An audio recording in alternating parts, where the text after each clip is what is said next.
बिस्मिल्लाहिर्रहमानिर्रहीम। अस्सलाम वालेकुम व्यूअर्स। अब हम करने लगे हैं 4 का ए पार्ट, थोड़ा सा टेक्निकल सा पार्ट। इसमें कहता है कि एक मशीन है वो puts out 16 imperfect articles. Imperfect एक होते हैं लफ्ज़ परफेक्ट और दूसरा होता है इम्परफेक्ट। परफेक्ट होता है मुकम्मल, ठीक है, और इम्परफेक्ट नामुकम्मल। कहता है कि एक मशीन है वो 16 हमारे पास जो 16 इम्परफेक्ट आर्टिकल पुट करती है इन सैम्पल ऑफ 500। फिर वो नेक्स्ट कहता है कि आफ्टर द मशीन इज़ ओवरहेल्ड, मतलब उसकी आपने मरम्मत के बाद, या आप कह लें कि मुलाहजा करने के बाद इस बात को, it puts out 3 imperfect articles in A batch of 100। अब देखिए पहले और बाद में मशीन वही है, इसका मतलब है हमारे पास जो डाटा है वो क्या है, इंडिपेंडेंट है।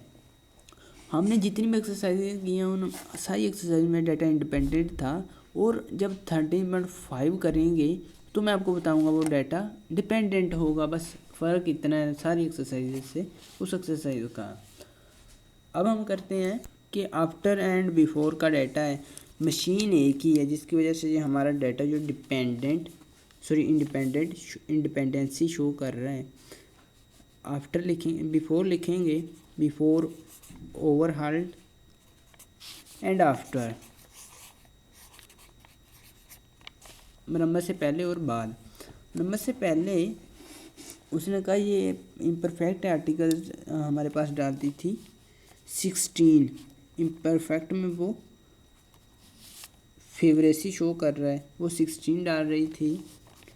x1 16, n1 हमारे पास था 500 में से हर 16 जो आर्टिकल थे उनको रॉन्ग कर देती थी, या कह लें ख़राब कर देती थी, इम्परफेक्ट कर देती थी। n2 फिर उसने कहा 100 डाले उनमें से x2, वो हो गए हमारे पास 3 इम्परफेक्ट आर्टिकल उसने प्रोड्यूस किए। अब नेक्स्ट देखें हमें क्या कह रहा है, यहीं पर एक कन्फ्यूजन है छोटी सी। Has the machine been improved. अब देखिए सबसे पहले तो P1 एंड P2 फाइंड कर ले, मैं आपको बताता हूँ ये यहाँ चल क्या रहा है। 16 डिवाइड बाई 500 ये आ रहा 0.032 एंड 3/100 0.003 आ जाएगा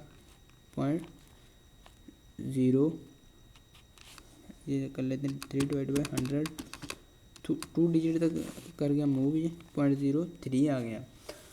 अब क्या करना है, नल एंड अल्टरनेटिव हाइपोथेसिस बनाने हैं। हमें पूछ के आ रहा है ये आपने देखना है। Has the machine been improved. देखें यहाँ एक चीज़ देखें, ये हमारे पास पॉपुलेशन प्रपोर्शन 1 को डिनोट करेगा, ये 2 को। कहते हैं कि मशीन जो है वो इम्प्रूव हो चुकी है। इम्प्रूव कैसे होगी, अब वो सैंपल की बात कर रहा है, ठीक है। सैंपल में हमारे पास बाद में आया सैंपल, उस वक्त चेक किया जब ओवरहेल्ड कर दी गई, वो हमारे पास डिनोट कर रहा है पॉपुलेशन प्रपोर्शन 2 को। ये तो बात पक्की, पॉपुलेशन प्रपोर्शन 2 पहले आएगा और पॉपुलेशन प्रपोर्शन 1 बाद में आएगा, क्योंकि ओवरहेल्ड करने के बाद कहता है कि हमारी मशीन इम्प्रूव हो चुकी है, बेहतर हो चुकी है। पॉपुलेशन प्रपोर्शन 2 पहले आ गया इसी बिना पर। अब नेक्स्ट हमने साइन किस हिसाब से यूज़ करने हैं, उसने अल्टरनेटिव हाइपोथेसिस दिया है। अब मैंने आपको बताया था कि इम्प्रूव आ जाए, बेटर आ जाए, ग्रेटर आ जाए, ठीक है, इस तरह के वर्ड आ जाए तो आपने ग्रेटर देन का साइन यूज़ करना है। अब यहाँ देखिए वो कहता है मशीन इम्प्रूव हो गई है। मशीन इम्प्रूव कब होगी, जब वो हमारे पास इम्परफेक्ट आर्टिकल कम डालेगी। देखिए ना, एक मशीन है वो गलत चीज़ें बना रही है। हम उसमें 16 आप कह लें 100 चीज़ें डालते हैं, उनमें से 16 को रॉन्ग कर देती है या 15 को रॉन्ग कर देती है। वो इम्प्रूव कब होगी, जब कम चीज़ें इम्परफेक्ट डालेगी जो हमें चाहिए, जो आप कह लें हमें नहीं चाहिए इम्परफेक्ट, जो हमें नहीं चाहिए गैर मुकम्मल। वो इम्प्रूव उस वक्त होगी जब वो कम इम्परफेक्ट डालेगी, क्योंकि ये इम्परफेक्ट हमारे पास फेवरेसी को शो कर रहा है। इम्प्रूव उस वक्त होगी जब वो इन्हें कम डालेगी। इसी बिना पर मैंने लेस देन का साइन यूज़ किया। अब जे लेस देन, तो ये नल हाइपोथेसिस ग्रेटर देन और इक्वल टू आ गया। अब हमारे पास देखें बच्चों, ये अल्टरनेटिव एंड नल हाइपोथेसिस बन चुके हैं। अब देखेंगे लेवल ऑफ सिग्निफिकेंस, उसमें हमें दिया है अल्फा इज इक्वल टू 0.05। बस इस क्वेश्चन में नल एंड अल्टरनेटिव हाइपोथेसिस को समझना थोड़ा सा मुश्किल लगेगा, लेकिन इससे आपने घबराना नहीं है। सी बी में लिख रहा हूँ, क्रिटिकल वैल्यू आप लिखेंगे जी अल्फा इज इक्वल टू जी 0.05, ये आ जाएगी -1.6449। अब आप इसे 3 डिजिट तक फिक्स कर लेंगे।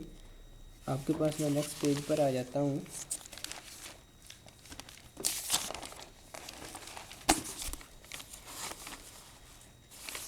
नेक्स्ट पेज पर आने के बाद यहाँ पर आ जाते हैं z इज इक्वल टू, या जी हमारे पास -1.645, 3 डिजिट तक 1.645 आ गया माइनस का।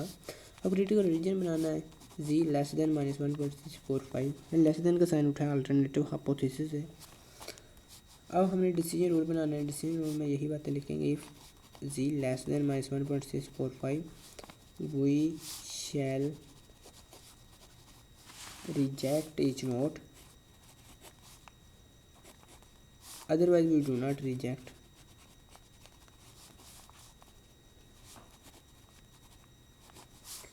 रिजेक्ट, ठीक है जी। आपने पूरी स्टेटमेंट यहाँ पर लिखनी। अब नेक्स्ट हमने ऑब्जर्व्ड वैल्यू फाइंड करनी है।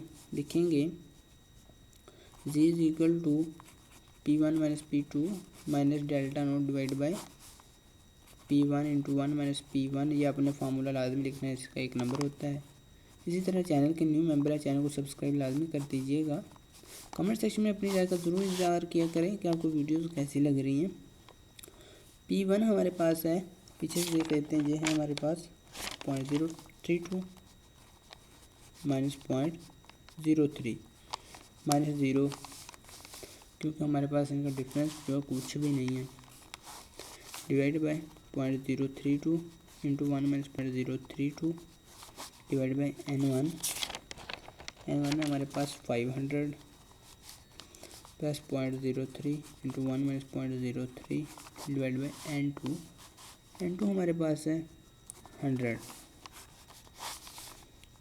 जी की वैल्यू यहाँ हम लिखेंगे कैलकुलेटर से कैलकुलेट करके, ये आएंगे 0.032 माइनस 0.03, प्रेस एंटर, फिर डिवाइड प्रेस करेंगे, फिर स्क्वायर रूट प्रेस करना है, फिर into 0.032 into 1 minus 0.032 bracket of divide by 500 plus 0.03 into 1 minus 0.03 divide by N2 हमारे पास 100 है। अब हम बिस्मिल्लाह पढ़ के यहाँ एंटर प्रेस करते हैं, तो आ रहा है हमारे पास आंसर 0.106। ठीक है, उम्मीद है आप लोगों के पास भी यही आ रहा होगा, लेकिन ये माइनस का आना चाहिए था। इसकी वजह मैं आपको यहाँ बताता हूँ, क्योंकि हमने पॉपुलेशन प्रपोर्शन 2 पहले लिखा और पॉपुलेशन प्रपोर्शन 1 बाद में, इनसे कोई फ़र्क नहीं पड़ने वाला। P2 माइनस P1 पहले लिखना था, और इसी तरह 0.03 पहले और 0.032 बाद में लिखना था। नीचे वाले से कोई फ़र्क नहीं पड़ने वाला। अब मैं आपको इसी तरह ये करके दिखाता हूँ। यहाँ आ जाते हैं, डिलीट कर दिया 2। अब ये देखिए हमारे पास आंसर आ रहा है। ठीक है, मैंने 0.03 पहले लिख लिया और 0.032 बाद में। अब मैं आ जाता हूँ यहाँ पीछे, और ये एरो इधर वाला प्रेस करके अब एंटर करता हूँ। ये आपके पास वही आंसर माइनस में आ चुका है, -0.106। आपको वीडियो कैसी लग रही, मैंने कहा अपने कमेंट सेक्शन में लाजमी बताना है। अब यहाँ हमने कंक्लूजन निकालना है। अभी हमने पेपर के रिलेटेड बहुत कुछ अपलोड करना है, और इसके अलावा अब हम नेक्स्ट एक्सरसाइज करनी है 13.5, जो कि सारी जितनी हमने एक्सरसाइज की हैं उन सब से डिफरेंट होगी। 106, क्या ये लेस देन है -1.645। अब ये देखें, क्या ये लेस देन है इससे, हम कहेंगे नहीं। इसकी वजह क्या है, क्योंकि ये बड़ा है। देखने में हमें बड़ा लग रहा है लेकिन है इससे छोटा। जबकि हमारे पास जो डिसीजन आया क्या ये लेस देन इससे नहीं, हम कहेंगे ये रॉन्ग है। हमारे पास ये वाला जो है इससे लेस है। अगर साइन इस तरह से होता तो हमने कह देना था ठीक है। आफ्टर ऑल क्योंकि सबसे बड़ी वैल्यू सबसे छोटी हो जाती है। और डिसीजन में देखें, डिसीजन में हमें ये कह रहा है कि ये छोटी है इससे, नहीं ये तो इससे बड़ी है। Is equal -1.6 which is greater than -1.645, so we reject H0 against H1। इसी के साथ मिलेंगे नेक्स्ट वीडियो में एक नए लेक्चर के साथ। तब तक के लिए अपने होस्ट टेक्निकल प्रोफेसर को दीजिए इजाज़त। ये देखिए यहाँ हमने लिखना है we do not reject H0 against H1। ये नहीं आपने लिखना we do not reject H0, इस तरह से आपने लिखना है we do not reject H0 against H1।